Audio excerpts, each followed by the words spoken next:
So we calculate it, we end up this number, and it's very dirty number. We can just use a 200,000. It's okay. So we just use this number, but B should be less than 400 millimeter, and this is given from problem statement. So we assume B equal 400, and we calculate H automatically 500. So if you divide this value by this, will give you H, because B times H should be equal to this number. So if we choose or select 400 and 500 for beam width and beam depth, the AG automatically becomes 200,000 millimeter square, and clean number, is it? Very clean number. So now we calculated the initial column size as 400 by 500. So we passed first step. Okay. The most important information or assumption that we made in step 1 is the Dewar ratio. There's no doubt about it. So we have a AG, this value. Okay. Now it is important to take a look at this, and we need to catch which PM diagram we need to use, this or this or this and this, and all that here we have to calculate in second step. We have to calculate this value and this value. This value is easy. Vmn is not given, but we can assume Pn, originally it should be greater than Pu, right? But we can assume that Pn equal Pu, the most economical case, right? But this value should be greater than this, but this value can be equal to this value for greatest economical conditions. And same here, we can say Vmn equal mu. Okay, so these two equations came from the moment of demand, factor the moment, factor the actual force. So we know this value, even though we don't know this phi factor. The design moment, we don't know design actual capacity, we don't know the design moment capacity, but we can use this value instead, this value Pu and Mu instead, because the design actual load is greater than or equal to Pu, design moment is greater than or equal to Mu.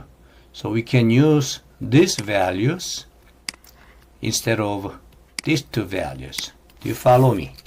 So this is what we can do in second step. And one more information we need here. What are they? We need to know the eccentricities here. Eccentricities, which point we going here. So that's easy in calculate in step 2 right here. So what is E? E is easy to, we get E eccentricity divide mu by Pu. So we know that. So we saw that previous lectures where I don't have to do this, but I want to show you here, right here. Okay, this is a equations to calculate eccentricity. You can divide the moment by P. Okay, that's what we can do right here as well, and we do right here. So we have 93.1 millimeter as eccentricity for given loading Mu and Pu. Very easy to follow. Very easy to follow this way. And therefore eccentricity which is E divided by H, and this is E. We calculate H, which is 500 right here, so that it is a 18.62% or 0.1862. So it's in between these two, 1 and 2 eccentricity. Okay, so this is a kind of small eccentricity, and also you want to design for seismic area. Seismic area. Seismic area. Then what type of rebar layout that you want to select? So if you go here,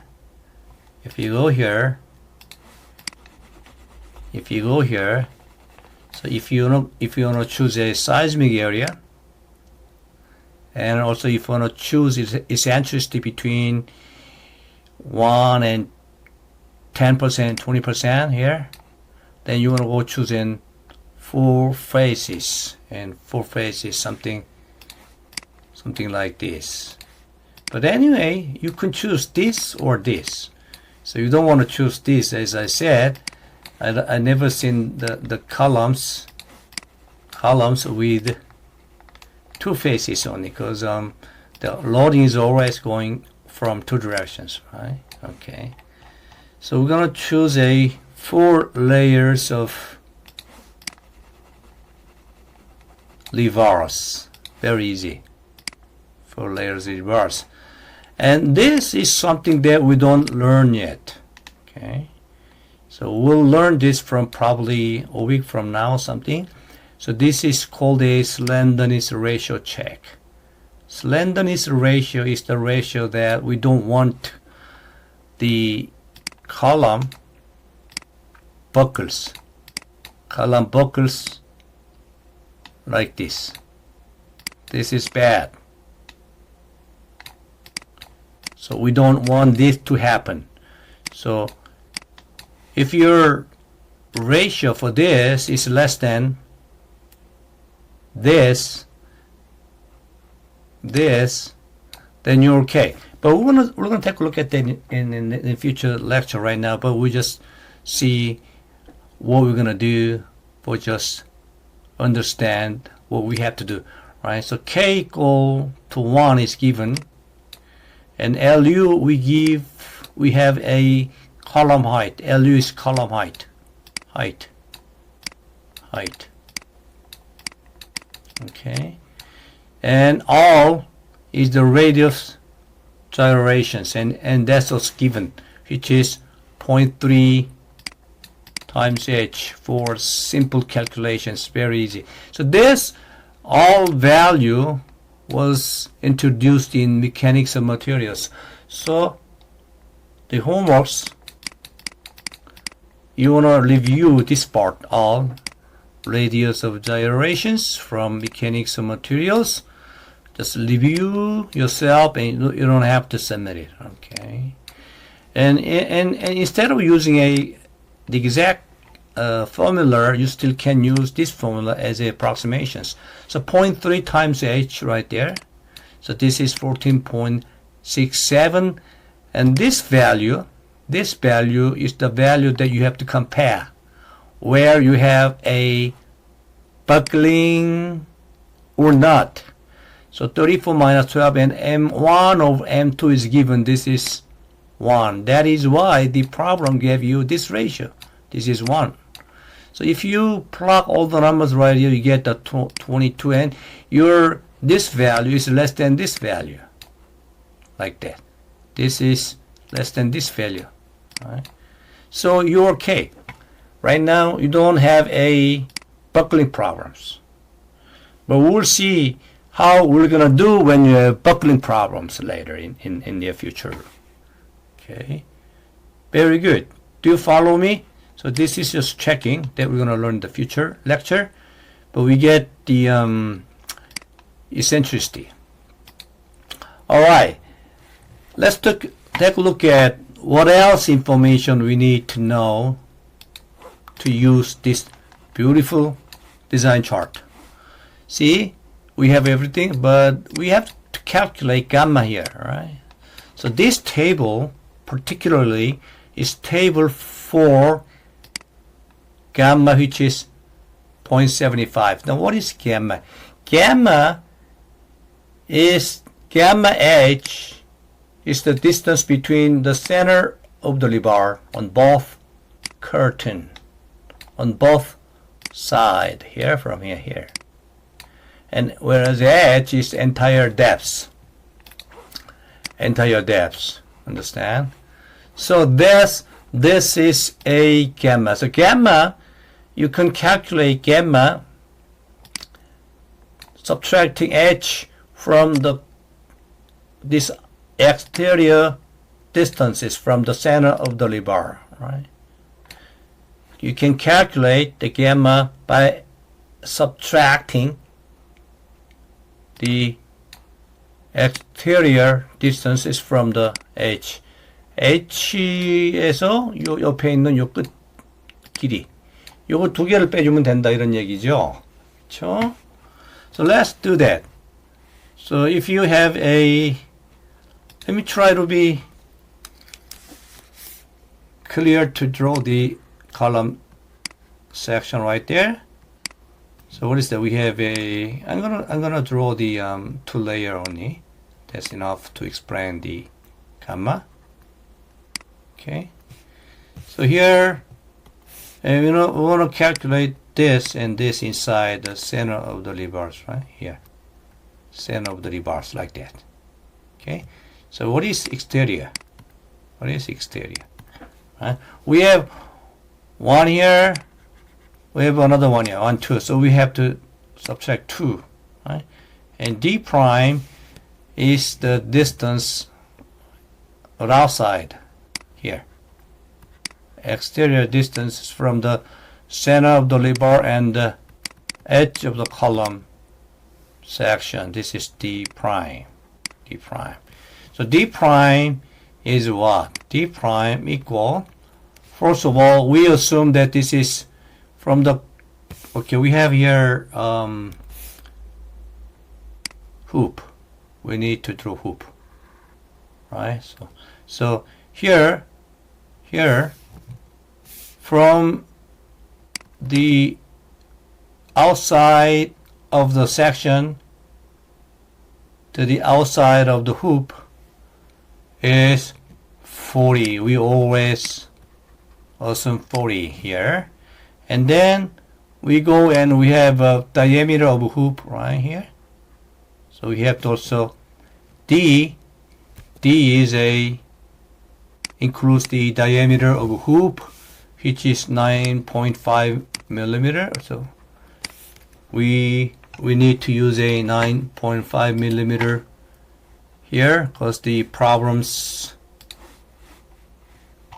recommend to use 9.5 millimeter here for hoop. Okay, and then the last thing that we need to take care of is the half of diameter here, right? Half of diameter, which is radius. So we need a diameter which is given as 25.4 divided by 2, right here.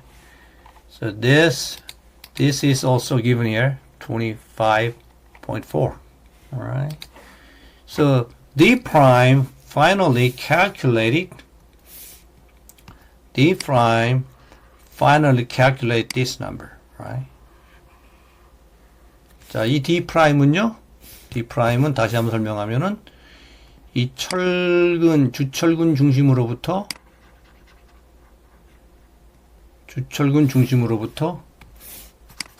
바깥쪽에 있는 거리라 그랬죠?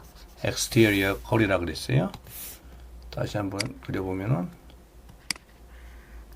이렇게 있으면요, 이게 주철근이고요. 바깥쪽에 뭐가 있냐면은 후프가 있죠. 그리고 여기는 이제 커버가 있죠. 요게 자, 그림이 잘 안 되는데 다시 한번 그려볼게요. 오케이, 좋네요. 이제 이렇게 되어 있죠.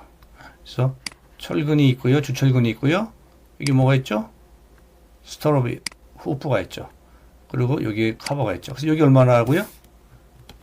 여기 40이죠. 그죠? 여기 40이고 여기 얼마예요? 여기 9.5죠. 그죠? 그다음 여기 반이 얼마죠?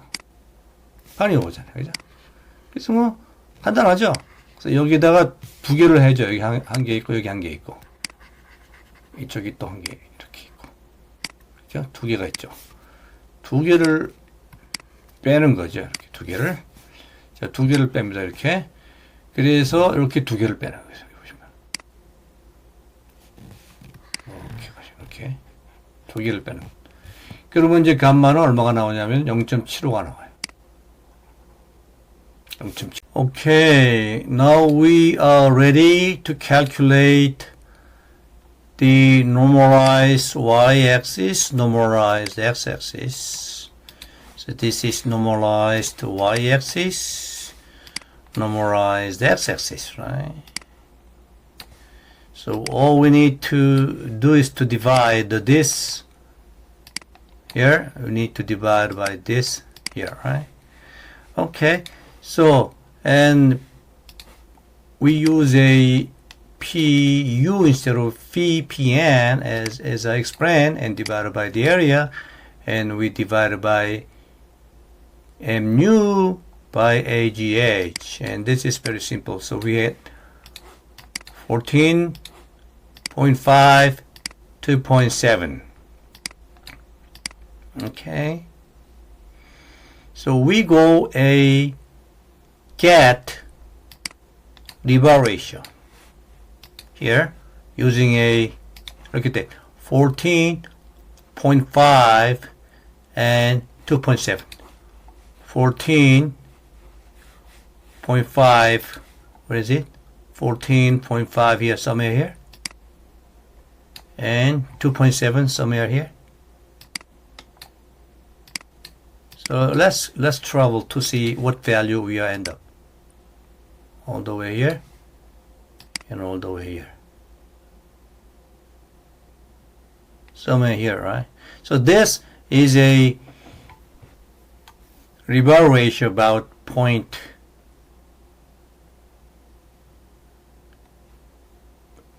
below the point 1, 2, 3, 4. Okay, you can say that. So if you see here some value a little bit less than 0.04, right? Okay, you can do same thing for gamma 0.9. 근데 왜 이렇게 두 번을 해야 되냐면요. 보세요. 우리가 구한 gamma는 0.7512잖아. 0.7512에 대한 건데요. 입맛대로 딱 0.7512가 없죠. 여기 0.75가 나왔죠. 이 정도면 상당히 가까이 있는 거죠. 0.7512가 딱 맞게 모든 표를 구할 수는 없는 거니까 이 정도면 뭐 이거 선택을 해도 괜찮지 싶지만은 이제 설계의 정확성을 위해서 요 제일 근처에 있는 PM 상관도를 보니까 0.9짜리가 있었어요. 그래서 우리가 각각에 대해서 여기로 들어가서 구한 다음에 이걸 두 개를 구할 수 있죠. 그죠? 여기도 14.7, 2.7인가요? 볼까요? 14.5, 2.7. 여기도 14.5, 2.7로 들어가면은 여기 얼마 나오겠죠? 그 값이 0.036쯤 보인다 이거죠. 여러분이 최선을 다해서 이제 표에서 찾으면 돼요. 이거는 뭐 어떤 과학적인 게 아니고 표를 읽는 거니까. 자, 요 두 개를 읽었어요. 자, 그렇기 때문에 우리는 이제 다음에 뭐를 해야 될지 알죠? We know what to do right here. So we just interpolate the log key value at 0.7512. We interpolate this value here at 0.7512. We get a 0.03997. This value is pretty close. This one, 0.04, because this 0.75 is pretty close to 7512 that we are looking at anyway. But this is a how we're going to calculate based on interpolations. If we cannot find a design chart that fits the gamma that we calculated. So the last step is what? We just use, this is a rebar ratio. So rebar ratio is what? Rebar ratio is a rebar, say rebar area ST divided by BD or BH. So this is a 0.03997, right? So therefore, the rebar area that we are looking for AST equal 0.0997 times BH. So we know BH.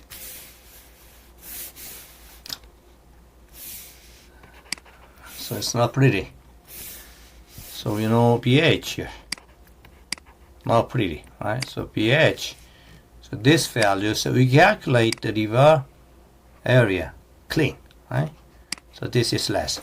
So this shows long procedures that how you use the PM diagrams to design columns. Now we have rebar areas and column size and all that, so that we can draw the, let me just try to make a plot for columns that we calculate. So B is 400, this is 500, and we have a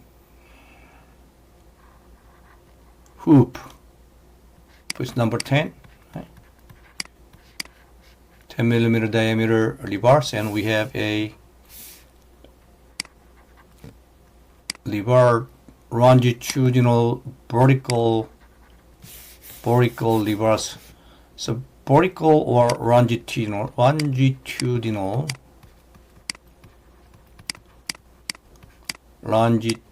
means 종방향의 그런 뜻이죠. 반대의 말로는 transverse, 횡방향의 그런 뜻이죠. So you can say that this is a transverse rebar, this is a longitudinal rebar.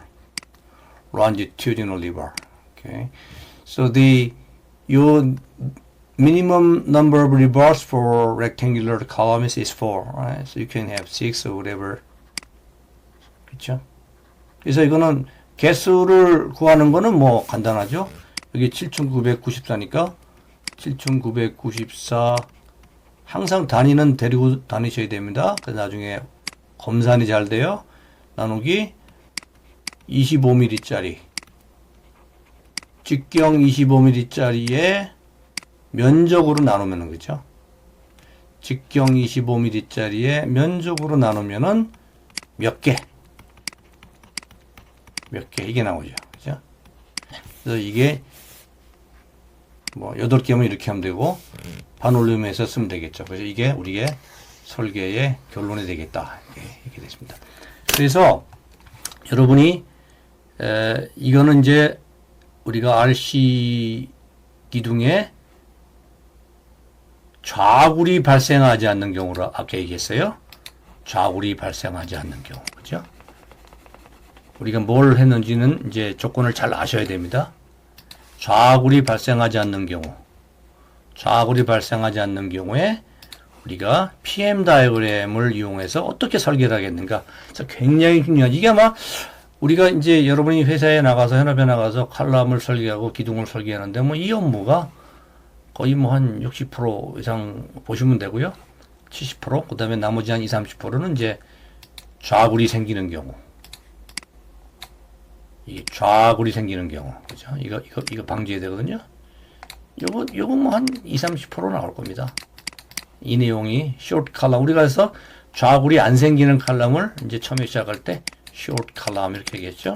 좌굴이 생기는 칼럼을 슬렌더 칼럼, 뭐 롱 칼럼이란 말보다도 슬렌더 칼럼 이렇게 슬렌더 칼럼은 20-30%, 이건 70-80%. 여러분이 이미 칼럼을 다 배우신 거나 다름이 없습니다. 연습을 좀 많이 하셔야 돼요. 연습을. 그래서 여러분께서 이 비디오를 여러 번 돌려보셔야 됩니다. 완전히 손에 익으실 때까지요. 완전히 돌려보시면서 복습을 해 주셔야 되는데요. 그래서 여러분 그 교재에 있는 예제를 한번 보겠습니다. 그죠?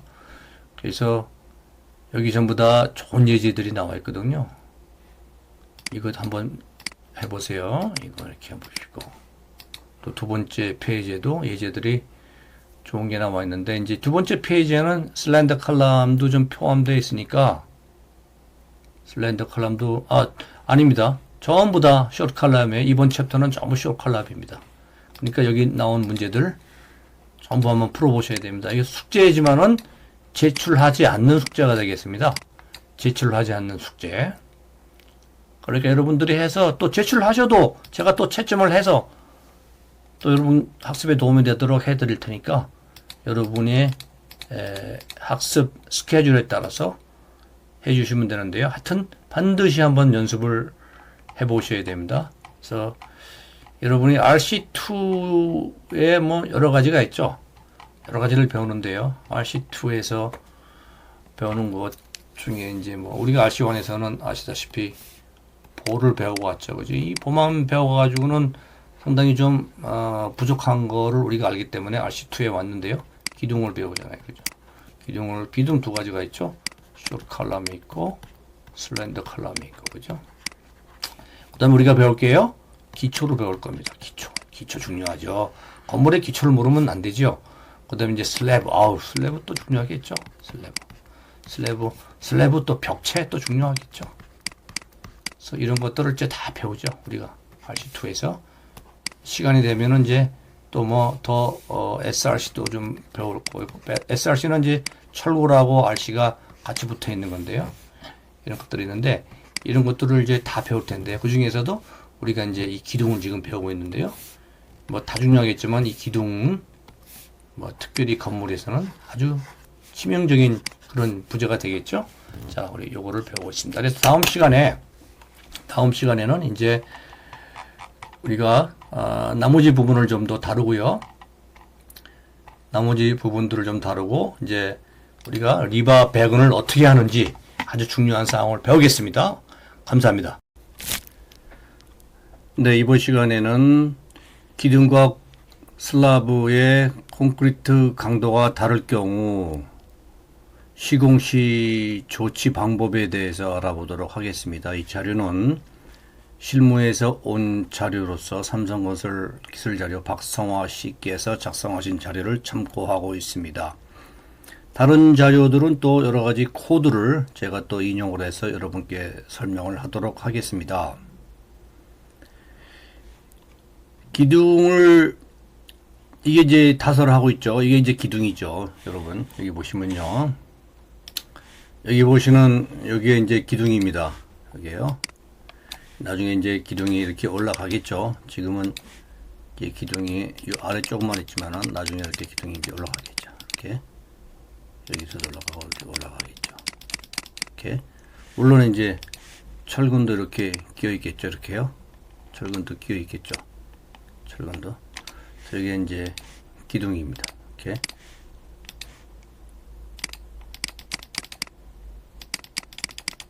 이해가시죠? 여기 이제 기둥 사이즈죠. 여기도 기둥이 이렇게 돼 있죠. 여기서부터 이렇게 다 기둥이죠. 이렇게. 이 가운데 철근이고요. 이렇게 이제 기둥을 타설할 때 기둥이 이 슬라브를 이제 지나가야 되잖아요. 이만큼을, 그죠? 이 슬라브를 콘크리트를 지나가야 되는데 이제 이 슬라브 쪽을 지나갈 때 슬라브 콘크리트하고 섞이게 되겠죠? 기둥하고요. 그렇죠? 슬라브 콘크리트하고 기둥하고 이제 섞이게 되는데요. 이런 섞이게 되는데 이 섞일 때 어떻게 하겠느냐? 슬라브 콘크리트와 섞일 때 이제 이 강도가 이 슬라브 콘크리트하고 그렇죠? 이 슬라브 콘크리트하고 기둥 콘크리트가 강도가 같다면은 큰 문제가 없죠. 그렇죠? 그런데 기둥과 슬라브의 콘크리트의 강도가 다를 때는 좀 문제가 생기죠. 왜냐하면은 콘크리트 강도가 보통 이제 크죠. 콘크리트 강도의 기둥 강도, 기둥 콘크리트 강도, 기둥 콘크리트 강도가요, 주로 이제 슬래브 콘크리트 강도보다는 보통 높겠죠. 아무래도 높습니다. 많이 높을 수도 있고요. 그럴 때는 슬라브를 콘크리트 강도로 탓을 하게 되면은 또 이 주변 슬라브하고 문제가 생길 수도 있고요. 응력 불균형이 또 이쪽이랑 일어날 수 있죠. 이 슬라브 콘크리트를 센 거를 타설을 하면요. 그렇죠? 그렇다고 또 이 슬라브 콘크리트의 강도를 맞춰 놓으면은 이 기둥의 강도에 또 문제가 생기죠. 애매한 경우가 발생을 하죠. 그래서 어디가 크든 간에 문제가 발생할 수 있기 때문에 코드에서는 이런 경우 기둥과 슬라브의 콘크리트 강도가 다를 경우에 이제 방법에 대해서 우리한테 조치를 알려주고 있습니다. 오늘은 거기에 대해서 한번 알아보도록 하겠습니다. 일단 좀 깨끗하게 지워놓고 하겠습니다.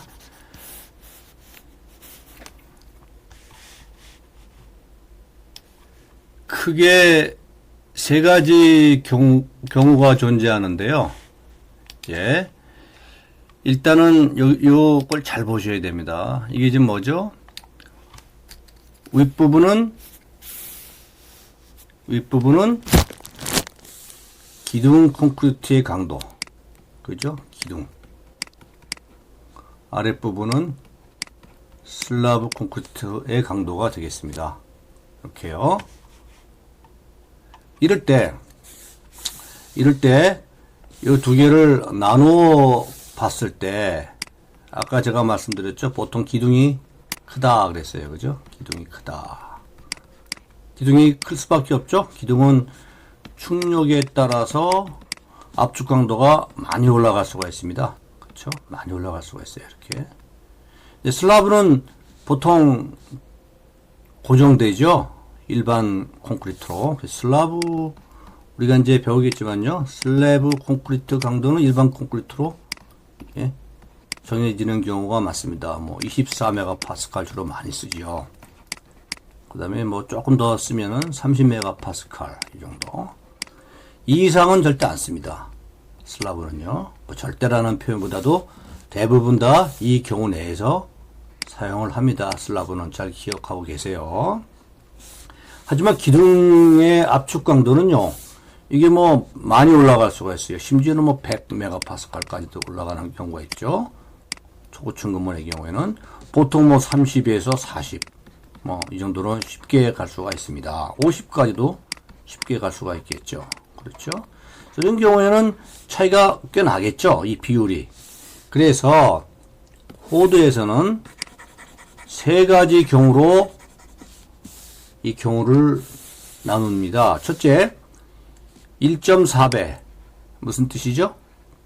기둥의 압축 강도가 슬라브 압축 강도의 40% 정도 클 때. 그렇죠?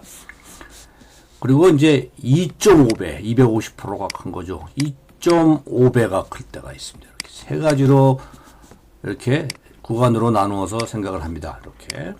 이럴 때 우리가 일단 한 가지 여러분이 아셔야 될 것은요. 이 경우하고 이 경우입니다. 이 경우입니다. 자, 다시 한번 색깔을 바꿔볼까요? 이 경우하고 이 경우입니다. 여기 있는 경우.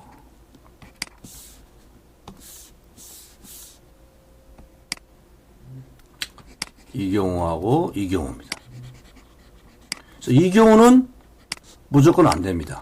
다시 말하면은 콘크리트의 압축 강도가 슬라브의 압축 강도가 30이었는데 기둥의 압축 강도가 뭐 예를 들어서 80이 나왔다. 메가파스칼이죠. 물론 헤가파스칼 80이 나왔다. 그러면 이게 이제 2.5보다 크죠. 뭐 2.67쯤 되나요? 어쨌든 간 2.5보다 크게 나옵니다. 그렇죠? 2.5보다 크게 나오는 경우예요. 이런 경우는 안 되는 겁니다. 그럼 어떻게 해야 되겠느냐? 슬라브의 압축 강도를 좀 높이든지 아니면 얘를 좀 내리든지 둘 중에 하나를 써야 되겠죠. 근데 이제 이 80이 30보다 2.5배가 크게 되면은요 무조건 안 되는 겁니다. 보강에 관계없이 안 되는 겁니다. 오케이. 자, 이쪽을 한번 보겠습니다. 여기는 기둥 콘크리트의 강도 대비 슬라브의 콘크리트 강도를 한번 계산해 보죠. 기둥 콘크리트 강도를 이제 65메가파스칼이라고 한번 보고요. 슬라브 콘크리트를 24메가파스칼이라고 한번 보면은 얘 비율이 2.7이 나오죠. 그래서 이런 경우에는 무조건 안 되는 겁니다. 무조건 안 된다 이렇게 보시면 됩니다. 기둥 콘크리트의 강도를 좀 내리든지 아니면 슬라브의 콘크리트 강도를 좀 올리든지 해서 이 비율을 얼마 이하로 떨어뜨려야 되냐 하면은 2.5 이하로 반드시 떨어뜨려야 되는 거죠. 그래서 이 구간은 불가합니다. 설계할 수 없고 시공도 할 수 없습니다. 반면에 이쪽으로 오시면은 자 기둥에 33메가파스칼 콘크리트 강도를 사용했다라고 보고요. 24라면은 이 비율이 1.375가 됩니다. 그래서 1.4보다가 작게 되죠. 이렇게 그렇죠? 작게 되죠. 그래서 여기는 무조건 오케이입니다. 오케이. 아무것도 조치를 취하지 않아도 특별한 조치를 취하지 않아도 여기는 무조건 오케이가 나옵니다. 오케이가 나옵니다. 이렇게 오케이가 나옵니다. 자 여기서요 시공 순서를 한번 볼까요? 우리가 아래쪽 콘크리트를 타설할 때요, 그렇죠? 아래쪽 기둥에 콘크리트를 타설을 할 때요, 일단 철근을 빼놓죠. 미리 그렇죠? 철근을 빼놓고 콘크리트를 아래쪽을 타설을 하는데요. 문제는 이 슬라브 쪽을 지나갈 때죠. 아까 설명했지만 이 슬라브 쪽을 지나갈 때 이제 슬라브 콘크리트하고 기둥 콘크리트가 겹치게 되죠. 그래서 지금 이 부분의 강도를 어떻게 우리가 조정할 것인가 하는 얘기를 하고 있는 겁니다. 다시 한번 설명을 드립니다. 그래서 이 부분에 기둥 강도 나누기 슬라브 강도가 1.4 이하가 될 때는 오케이, 2.5 이상이 될 때는 안 된다 그랬어요. 그래서 여기는 오케이. 자, 그런데 문제는요, 이 중간 지역이 문제가 되겠죠. 중간 지역. 그렇죠. 중간 지역은 이제 뭐 한 34부터 메가파스칼부터 뭐 한 60 메가파스칼 사이가 되겠습니까? 만일에 슬라브 콘크리트를 우리가 24로 본다면은 여기 보시면은 34 나누기 24 하면 뭐 한 1.41 뭐 얼마 나오는데 뭐 대충 이 근방이라고 보고요. 허용되는 기둥 콘크리트 강도는요, 60이 되면은 이제 2.5가 나오죠. 60이 되면은 한번 여러분 계산해 보세요. 60이 되면 얼마가 나오죠? 60이 되면은 2.4가 나오고요. 정확하게 2.5가 나오려면은 62.5가 되네요. 62.5. 62.5로 정확하게 한번 정정을 해 볼까요? 62.5. 62.5.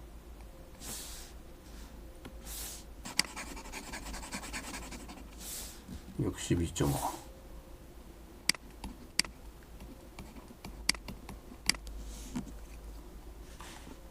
그래서 슬라브 콘크리트가 우리가 24메가파스칼로 가정을 할 때 24메가파스칼로 가정을 할 때 기둥의 압축 강도는 약 33.6, 34부터 62.5, 한 63 정도 금방까지 사용할 수 있다 하는 것을 알 수가 있습니다. 왜냐하면 여기 비율이 1.4고 여기가 2.5인데요. 이 사이에는 특별한 조치가 필요하고 이 이하는요 무조건 가능한 거죠. 그죠? 무조건 가능하고 요 구간은 특별한 조치가 필요하고요. 특별한 조치가 필요하고 요 이상은 안 되는 거죠. 요걸 염두에 두시고 한번 공부를 해 보겠습니다. 그래서 이 구간을 지금부터 살펴보겠습니다. 자, 첫 번째 경우를 한번 보겠습니다. 이 경우에는요, 기둥 콘크리트 강도를 사용을 하되, 기둥 콘크리트 강도를 사용을 하되, 이 경우에는 슬라브 쪽으로 600mm 이상을 타설을 해야 됩니다. 이렇게 집어넣어야 됩니다. 기둥 강도를요, 이렇게요. 다시 말하면은, 이게 이제 기둥면이라고 보시면요. 기둥면으로부터 600mm 정도는 우리가 타설하도록 이렇게 해서 여기가 콘크리트를 타설을 하게 되면요. 얘가 이렇게 흘러내려가겠죠. 이렇게요. 이렇게 흘러내려가겠습니다. 이렇게요. 이럴 때 여기에 타설되는 콘크리트 강도는요. 기둥 강도, 기둥의 콘크리트 강도를 사용할 수 있다. 이런 얘기죠. 이해가시죠? 그래서 이런 방법이 제일 간단하죠? 위에서 보시면요. 이렇게 기둥면으로부터 600mm, 사방 다 마찬가지입니다. 여기도 마찬가지고, 여기도 마찬가지고, 여기도 마찬가지예요. 이렇게 슬라브를 넓게 기둥을 포함해서 600mm를 집어넣게 되면은 슬라브 쪽으로요. 슬라브 쪽으로 600mm를 집어넣게 되면은 이때는 이 강도를 기둥 콘크리트 강도를 가지고 설계하고 시공해도 좋다. 이제 이런 경우죠. 이런 경우가 첫 번째 경우입니다. 아까 우리가 얘기한 요 사이 구간은 세 가지 방법이 있다 그랬어요. 그죠? 세 가지 방법 중에 첫 번째 방법이 바로 이런 방법입니다. 이해가시죠? 두 번째 방법은요. 두 번째 방법은 이제 유사한 방법인데요. 이제 600mm를 집어넣기가 좀 어려운 상황이 있을 수가 있습니다. 이렇게 그렇죠? 슬라브 쪽으로 600mm를 익스텐드해서 타설하기가 어려울 수가 있어요. 이럴 경우에는 이제 기둥 강도하고 슬라브 강도 그 차이가 발생하죠. 기둥 강도하고 슬라브 강도의 차이. 그렇죠? 기둥 콘크리트 압축 강도와 슬래브 콘크리트 압축 강도의 차이가 발생하는데요. 이 차이를 다월바는 뭐 철근과 비슷한 거죠. 철근과 비슷한데 이제 돌기가 없는 것들, 뭐 이런 것들을 총칭하는